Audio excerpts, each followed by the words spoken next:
next speaker is talking about the best outcome for every cat, implementing the cat superhighway.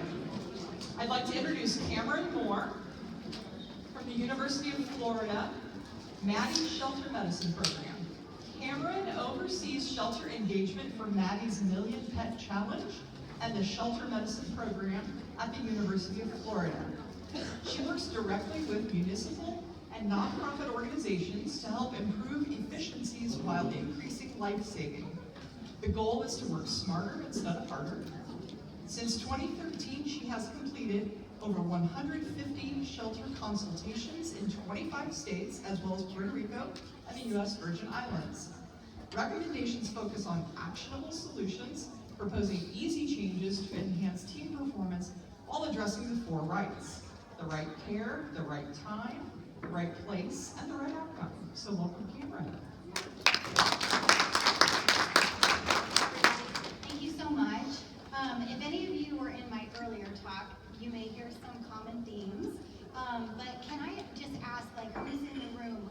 Who here works in a brick and mortar shelter? Okay. And then do we have like foster-based people? Okay. Do we have some TNR folks in the room? Love it. Okay. I'm curious, is there anybody here, and listen, don't be shy, is there anybody here that does not believe in TNR or is not allowed to do it in their community? Are any of you still facing those challenges where that's just not even an option? Okay, alrighty. Well, listen, and the other thing too, and again, not to put anybody on the spot, but whether you like cats or don't like them. Can you get a little closer? Sorry.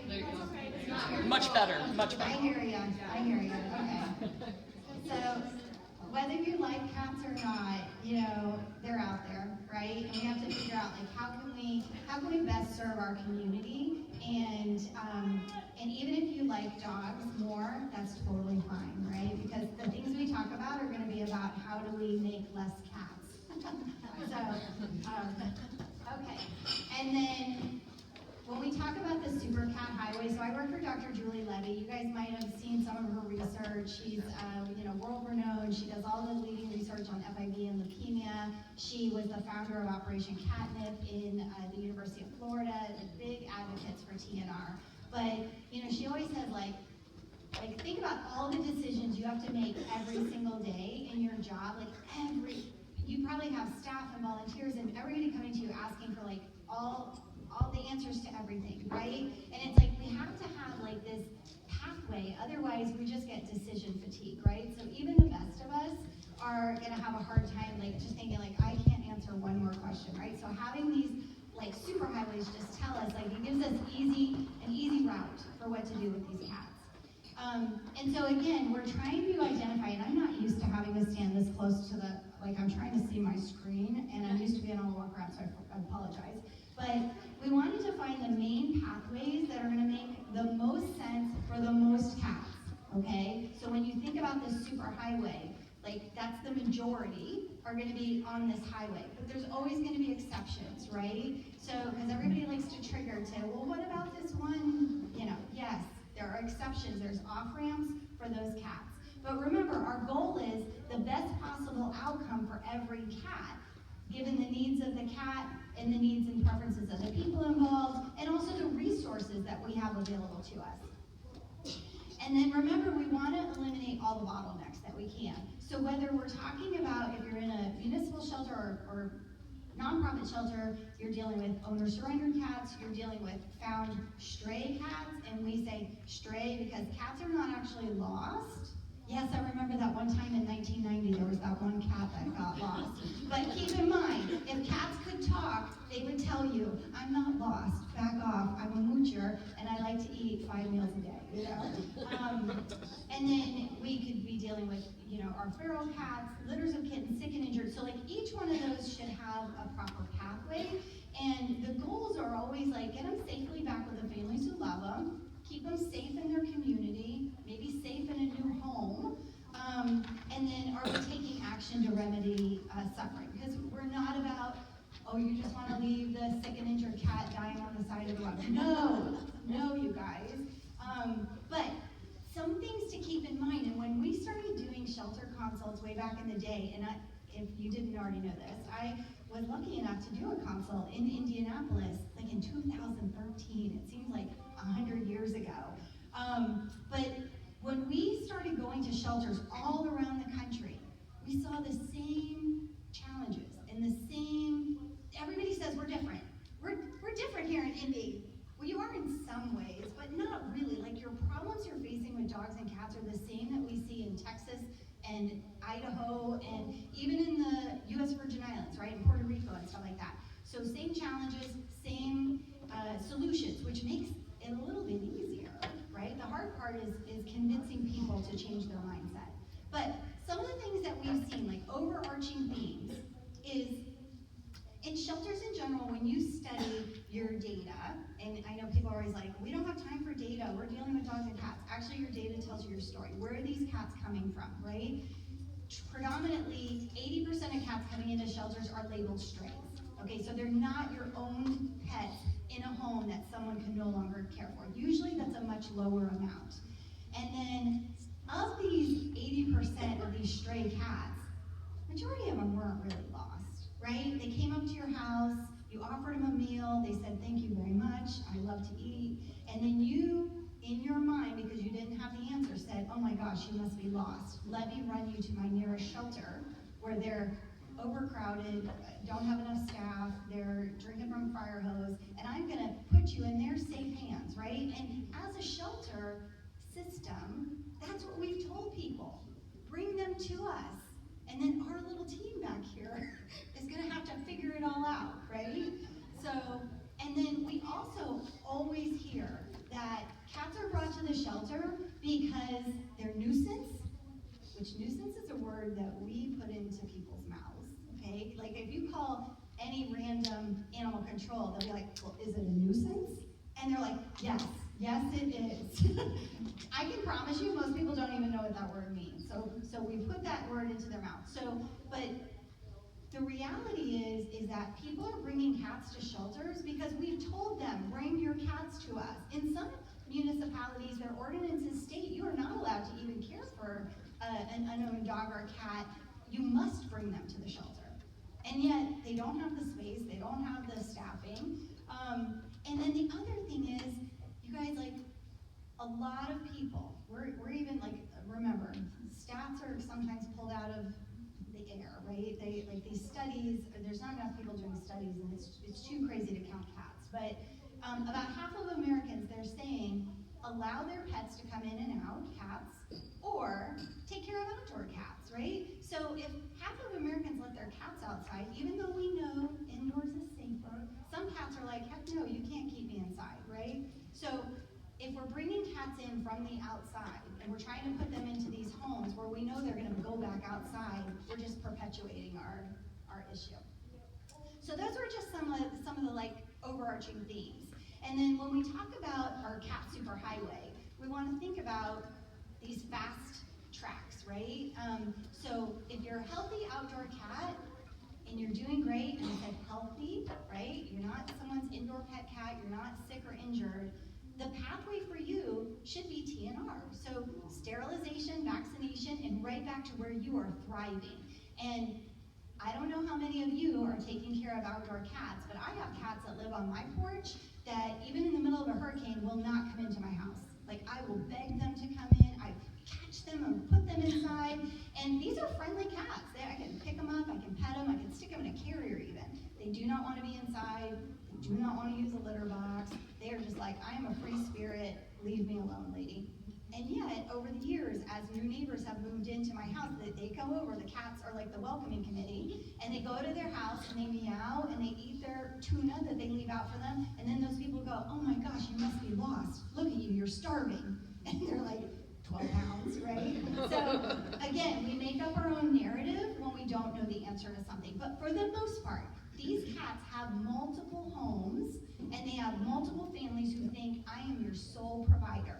And I literally will have my porch cats come home sometimes with collars and tags that say, my name is Cookie, and here's my number. And I'm just like, rock on, Cookie, go home now. Go back to your house. And then remember when we talk about kittens, now back in the day, like when I started started our community cat program in Jacksonville in 2008, we had 13,000 cats coming into our shelter every single year, and the majority of them, and I mean like 95% of them, were being euthanized in our shelter. It was horrendous. So when we started our community cat program, we were TNR and kittens. And it didn't matter because, like, listen, it was truly life or death. And if you stayed in the shelter, it was death. And if we TNR'd you back to where you had been born and raised your whole little 8 weeks of life, you at least had a chance. Fast forward to today, as we've done more progressive things in our communities and we have more access to resources, we're now saying when there's an opportunity for adoption, kittens should be going on that adoption pathway. But it doesn't mean bringing them into your shelter necessarily, except for vaccination, sterilization, supportive care, right? We just don't want warehouses of kittens because that's when we get ourselves in trouble with disease outbreak and pan-luke and ringworm and all that fun stuff.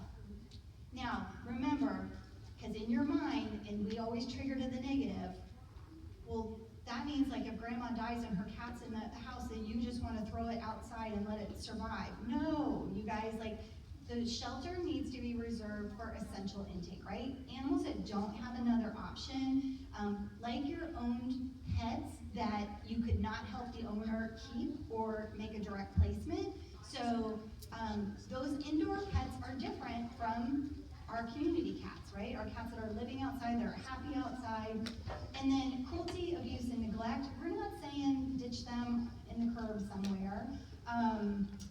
And again, like we may have, like in Gainesville, Operation Catnip is a TNR clinic, but they also do community outreach and they help people. And you know how caregivers are, right? You don't ever catch them when they just have 2 cats. You find them when they have 38. And then they're like, I don't know how this happened. One cat showed up, and then she was pregnant, and then she invited her pregnant girlfriends, and then we had like 8 pregnant ones, you know, and now we have all these cats. So the goal is, in that situation, you know, can we partner with our rescues and our shelters to move some of those cats on to an adoptive home and let the caregiver continue caring for maybe the unsocialized ones or a more manageable number. So remember, healthy free roaming cats, and you guys might have a different opinion, and that's totally fine, but I can just tell you, and it's scary at first when you think, oh my gosh, you're saying to put this cat that I don't know who's feeding and caring for it, and you want to put him back out on the street. We're not just talking about randomly picking a street corner and dropping him off. We're talking about returning him to where he was living and thriving. And I remember being at a shelter in Tennessee, and this man came to intake, and he had the most beautiful little Siamese, and she had a collar on with a little bell, no tag, of course, right? Just the collar and a bell. And he says, I was driving down the road, and I saw her sitting on the sidewalk in front of this house, and I picked her up, and I came straight to you. And we were like, oh my God, you stole her from her front yard, right? And it's true. And then he couldn't remember exactly which street it was, so he doesn't know which house it was. Now, meanwhile, that family's gonna be like, where's Tinkerbell? Like, she always just sits on the sidewalk and then comes back inside. But now she's gonna be stuck in a shelter that has limited hours, closed so many days out of the week, it's overcrowded, it's stressful, and this cat's gonna be like, what did I do to deserve this, right? So we're saying, and of course, if you can set up pathways for cats where they don't go into the shelter, maybe you have TNR, you have clinics in town that offer TNR services, or you have low-cost options for people. Let's direct people who find cats to go straight there, like bypass the shelter already. You guys are busy, right? We already are too busy to take care of what we have, so set up these positive pathways. Or, I was talking to somebody earlier, and she was like, gosh, we get backlogged with holding all these cats because we only have access to surgery maybe certain days of the week. You guys, we need to train our public. If we only have surgeries on Tuesdays and Thursdays, bring us cats on Mondays and Wednesdays, right? Because then the next day we can get them fixed, and boom, then they can go right back home. So, let's just say, this is just a really handsome cat. Now listen, there are going to be times when we need to have working cats, right? These cats maybe came from a situation where we don't know where they came from, or there are not ordinances in that community that allow for TNR, or some wild thing happens, and then we need to find outlets. there are plenty of cats, again, that want a job, and there's lots of places around the country that are doing a really good job about this, like garden nurseries, breweries, farms, and again, I know people are like, there's not all those magical farms out there, right? No, but let me tell you, like, in my town, I live in Jacksonville, one of our counties to the north is very rural. We have a lot of chicken farmers there, and we had some that they love community cats. Now, they don't actually love cats, but they love their chickens, and the chicken feed attracts rats and mice, right? Now, these cats, when they're working, you still need to provide care for them, right? You need to provide them cat food, shelter, but sometimes just their presence deters the mice and the rats from even coming around. So just know that there are good options for working cats. And then when we talk about cats that are brought to you, and also, if I didn't tell you, I also have a nonprofit cat rescue that I started because when I moved to Jacksonville, we were euthanizing almost 13,000 cats a year, and I thought I could do something about that. And I had my little rescue, and I was really uneducated back then and was listening to what I thought was the right decisions, and I ended up being like really mean. I hardly adopted out any cats because nobody was good enough, right? And I had these like extensive applications, and I patted myself on the back for just really putting people through the ringer. And then I realized I'm not really helping cats, and also most people are really good. So we have to. And I also realized we don't need to be stealing cats out of people's front yards, right? If they're fine, if they're healthy, if they're thriving, we don't need, we can offer to spay and neuter them, but they can just live where they are. So one thing to know is that when we talk about lost cats, remember, that's an assumption we're making because we don't know the answer. If the cat could talk and say, I live in this greenhouse, leave me alone, that would be amazing, right? But cats, when they're brought back into their neighborhood, are 10 to 13 times more likely to find their way home from the streets than they are from a shelter, right? Because shelters are farther away. Cat people don't think about looking for their lost cat in a shelter. And also, you guys, cats are good salesmen for themselves. They can pitch themselves a lot better than we can sometimes. So even if they don't find their way back to one of their 5 or 6 homes, they will find another home, right? And truly, we're not saying if you're starving and emaciated and unthrifty and sickly and broken, no, those are not the cats that we would put back out, right? But I'll tell you something surprising. When we started our community cat program in Jacksonville, we tracked all these different things for the cats, like what was their body weight, what was their body scoring, all these things. And guess what? Less than 0.5% were too sick or injured to go back. That meant they were healthy. I always heard feral cats, they're all diseased and sickly. And then I was like, well, where are they all? Because all these ones we're seeing are healthy and big, and the ones that did have severe, so like that less than 0.5% had advanced cancer because they were so old. And I thought, wait a minute, you were only supposed to live to be 1 year old, right? How did you live long enough to have this cancer? So it is really surprising. Cats are actually much healthier than we have claimed them to be. And then remember, pets are not actually lost. They're usually just out and about, and some good Samaritan intervenes and decides to pick them up and take them away to save them when they're not saving them. And then remember, it's so important to take the cats back to where they were living, right? Just because you don't know who's feeding them doesn't mean they don't know who's feeding them. So we don't want to take them a mile away. The cats have their little boundaries, right? And I don't know if you've seen on TikTok, it's so funny, the cat that they put the GoPro on and they wanted to see where he went throughout the day, he had his route, right? And every single person was like, oh, here's my cat Tom, and the next one was like, here's my cat Jerry, and it's the same cat, right? So these cats know where they are.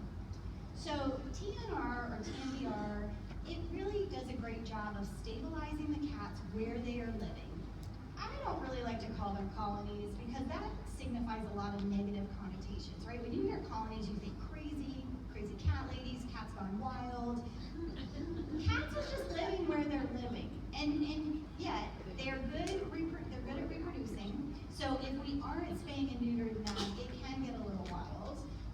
But when we do fix them and vaccinate them, we're improving their lives. We are reducing nuisance complaints. I live in a neighborhood the streets, you see cats everywhere with their cute little ear tips. What you don't see are kittens. You don't hear fighting and mating calls. It doesn't smell gross from spraying everywhere. Like these cats go into retirement once you fix them. It's really nice. And also we're keeping owned cats at home, right? So like return to home for cats is getting them back into their neighborhood where they're living. Now, some places when they've started doing TNR, is there anybody here that wants to do TNR but they haven't done it yet in their community? Okay, so sometimes it's really hard and scary to convince your leaders that this is the way you should be doing things. So you can do a pilot approach like what West Valley did in Idaho. And they needed to know all the answers. They couldn't trust that the 12-pound cat knew where he was getting food. So they did a pilot program where they ended up like putting a collar on the cat and they said like, please call me if you're taking care of me, because they needed to know. And they did extensive door knocking. And what they found was 86% of the cats that they returned had confirmed caregivers. I can bet you 100% of the cat had caregivers, just some of them are hiding from you because nobody wants you knocking on their door asking about their cats, right? Because that's scary. So 12% no caregiver was able to be confirmed, but the cat was thriving, right? And the cat, again, will tell you, I'm good body weight, I'm good body condition, I'm not sick or injured, I'm fine, just fix me and put me back. And then the 2% that weren't thriving, they ended up finding either another option for them, or if humane euthanasia was the right outcome, that would be their outcome. So then the 2% are the ones that exited the highway, right? And then what they found was, and again, they were doing door knocking. They were stalking people in the neighborhoods. Hey, do you know who's feeding this cat? Do you know how long the cat's been here? Who else is feeding this cat, right? So they were asking the people, grassroots, and 90% of the friendly cats who were brought in as stray were actually within their home base. Because remember, cats are moochers. They were just going to your house because they thought they might be able to get a third breakfast. And then so many of them were actually found within 5 houses of their home. But remember, today, we don't really talk to our neighbors. Like when I was growing up, we knew everybody on the block and everybody knew everybody's everything. And that may still be the case where you live. But I can tell you on my street, I know like the neighbors on either side of me, and that's it. Nobody else, they just come in, they pretend like they don't see you, they go right into their house, we don't do block parties and stuff, right? So a lot of these people are not gonna know, hey, Cameron's the one who's feeding these cats, just leave them alone, because we don't talk to each other. But that's the good thing about next door. Are any of you guys on next door in your neighborhood? I see all the time people like, oh my gosh, I just found this pitiful 12-pound fat chunky cat. Does anybody know who owns him? And they're like, that's Bob. He lives at the blue house. Leave him alone. He will come over and watch TV with you, but let him back out, you know? And it's so funny because people just don't know unless they ask. And again, they're coming from a place of good, right? In Loudoun County, Virginia has a state law which can be interpreted one of 2 ways. Either they think they can do TNR or they don't. And so for the people who don't, they were like, well, how do we get around that, right? So what they did is they came up with this program called Tag Your Home, where instead of actually intaking the cat, the healthy, stable, friendly, fine cat, they would put the collar on him, have the people go back home. You know, the collar says, please call me if you know who I am, you know, or you're caring for me. And what it did was 80% of those cats did not need to come into the shelter. Now, did they accept sick and injured? Yes. Did they accept cats who were in true need? Yes. But it reduced their adult cat admission by 10%, and then the ones that were returned to their neighborhood, again, were found within 4 blocks of their home, right? And again, they had people that would call them and say, why did you put a collar on my cat that says call you? Like, who are you, weirdos? Leave my cat alone. Or some of them they didn't hear back from, because again, the people are like, who's putting this collar on my cat? But the cats were fine. So in Loudoun, what they did also is they put on their website, and this is what I think everybody should have. We all need this flow chart of what do I do if I find a pet? Whether it's cat or dog, whether it's adult or kitten or whatever, people don't know what you know. Most people are not in animal welfare, and so for them, this is, you know, a foreign land, right? So again, like just basic flow charts. Is the cat sick or injured? Yes. Okay, here's where you go to take them for help. If it's not, does it look healthy, right? So again, having these flowcharts, same with kittens, guys, because there's no shelter in the world that has enough staff and enough cages. And why are we taking healthy cats into a shelter where we could potentially make them sick? And is what happens a lot of time. You can go to Loudoun County's website and pull those infographics down. They're really awesome, and then you can just recreate them for your own group. So again, we've talked about reasons why the cats would exit the superhighway, so why wouldn't they just go right back to they came from? So owner surrenders, of course. You know, owned pets, we want to help the owners either keep their pet or place them directly. Feral cats that are coming from a situation where maybe like their property was bulldozed, or, you know, there's very few times, and remember, like when I was running our program in Jacksonville, in 6 years I took 26,000 cats through this program. Very few had to be relocated because they were fine where they were, right? And but again, there's some instances where you do have to be creative about where we can find a new working placement for them. You know, friendly cats, if there's evidence of abandonment, like I personally know my neighbor moved out and left their cat behind, and he was an indoor cat, and now he's outside and needs help, right? But again, remember, people make up stories when they don't know the truth, and I'm not calling them liars, but they're creative storytellers. So we have to take those things with a grain of salt, and cats with health concerns. Now, in some places, and I don't know what it's like at your shelter, right? But in some shelters, they're like, we're doing all the things, and we're so busy at intake, and by the time people get in, they're so frustrated with us, they're not even listening. So at Barks in Baltimore, which is the city, it's a nonprofit that has a contract with the city, they were like, you know what? We don't necessarily have a whole lot of options here, but let's just set up a table and chairs out front, and let's just ask people what they need. And guess what they found? They found that so many people were like, oh, I just thought this was the place I was supposed to bring them. I thought you had all the resources. Or maybe they just needed a little help. Like the lady with the cats in the cage, like she was just like, I took them in, and then guess what? They started to be a little sexually active with each other, and I didn't know where I could go to take them for spay-neuter. And they were like, we can spay and neuter them right here for you. And she goes, I would love to keep them if they weren't like mating with each other. So problem solved. That's really easy, right? Some people just need a little bit of help. Also, you know, telling people, giving people options, and not just ask your friends and family, post them on social media. Like, we have to give them real tools that they can use to help themselves. So if any of you are on like Home to Home or Adopt a Pet Rehome, we don't want to send them to a site where it gets no traffic and therefore they will not solve their problem, but we want to give them stuff that they can do. And just having like volunteers stand outside of your facility and talk to people and say, what's your situation? How can we help you, right? There's so many times when you can keep people and pets together that you wouldn't have anticipated. Because otherwise, what's the option? We're bringing them into our facility that's already full. We don't have staffing. Now, for any of you, and I know I sound like a broken record up here, but we're not talking about putting baby kittens out to freeze to death on the side of the road or starve or anything, right? Because I do get a lot of that sometimes where people are like, what do you know? You live in Florida, it's warm all the time. And I'm always like, you know, Indianapolis has a really robust community cat program, and cats thrive here still. But again, we're not talking about putting sickly, injured, or baby kittens outside. Kittens, we do like to try to set them up for success, get them on a pathway for adoption. There's great resources out there that you can network with. Like Operation Catnip put together this little thing that talks about kittens that need help and kittens that don't need help.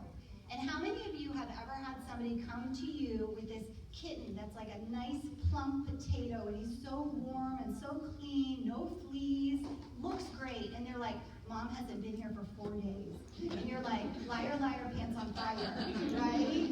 Because that kitten is healthy and clean and, you know, not struggling at all. So we need to also encourage people, stop stealing the baby kittens, right? And we do the same with baby birds and squirrels and all that. Like, so many times I see our wildlife friends are like, stop picking up baby squirrels.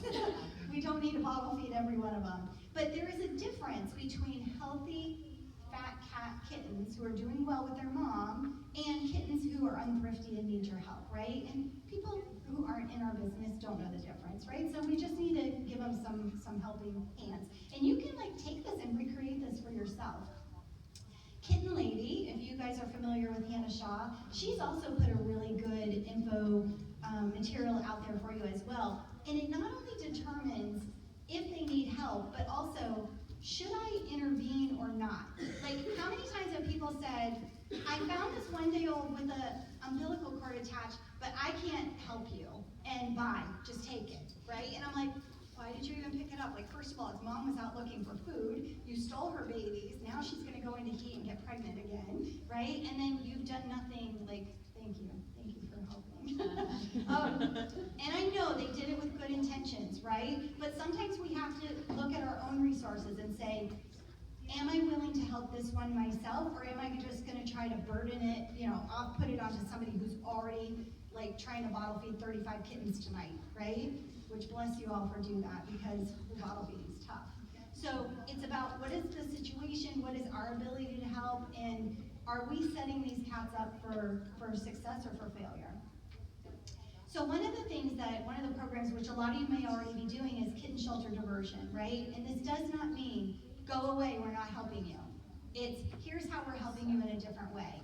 So this particular program was started at Operation Catnip, who's the TNR clinic, and what they were seeing was caregivers were bringing in these mom cats to get them sterilized, and when they'd say like, oh, we noticed she was lactating, they were like, yeah, we have the kittens, we're gonna take them to the city shelter or the Humane Society. And it's like, no, they're already drowning in kittens over there. So what if we helped you, like you keep them with mom, we'll vaccinate them, deworm them, we'll take care of their medical, and then we'll spay and neuter them, and you just promise to keep them inside, socialize them, and find them homes.